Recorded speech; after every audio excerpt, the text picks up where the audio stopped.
दुनिया में दो युद्ध पहले से चल रहे हैं और तीसरे युद्ध की आहट है।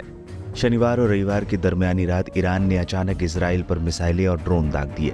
वहीं यहूदी देश के साथ यूएस, यूके और फ्रांस ने मिलकर इन हमलों को नाकाम कर दिया। ईरान ने शनिवार देर रात इजरायली क्षेत्र पर हमला कर दिया। ईरान ने 300 से अधिक बैलिस्टिक मिसाइलों, क्रूज मिसाइलों और ड्रोन के साथ इजराइल पर जबरदस्त हवाई हमला किया।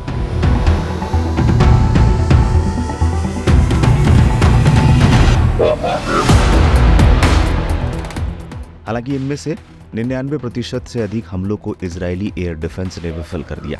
इजराइल ने हमले के पहले ही ईरान को जवाबी कार्रवाई की धमकी दी थी।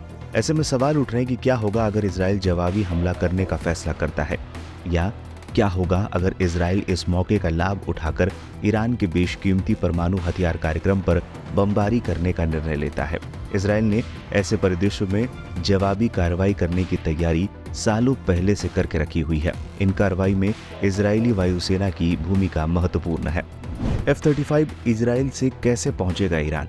इजरायली वायुसेना के F-35 स्टेल्थ लड़ाकू विमानों के कई स्क्वाड्रन अलग अलग रास्तों से उड़ान भरकर ईरान के परमाणु ठिकानों पर हमला कर सकते हैं। इनमें से कुछ ठिकाने तो इजराइल से 1200 मील दूर हैं। कुछ विमान सीरिया और तुर्की के बीच की सीमा पर उड़ान भर सकते हैं और फिर इराक के ऊपर से गुजर सकते हैं। अन्य विमान सऊदी हवाई क्षेत्र और फारस की खाड़ी से होकर उड़ान भर सकते हैं। इनमें से सभी देश ईरान के परंपरागत दुश्मन हैं, लेकिन अमेरिकी दबाव और F-35 के स्टेल्थ फीचर को देखते हुए इन विमानों का रास्ता रोकने की संभावना बहुत कम है। F-35 का मुख्य उद्देश्य क्या होगा? इजरायली F-35 के हमले का मुख्य उद्देश्य ईरान के एयर डिफेंस को तबाह करना होगा।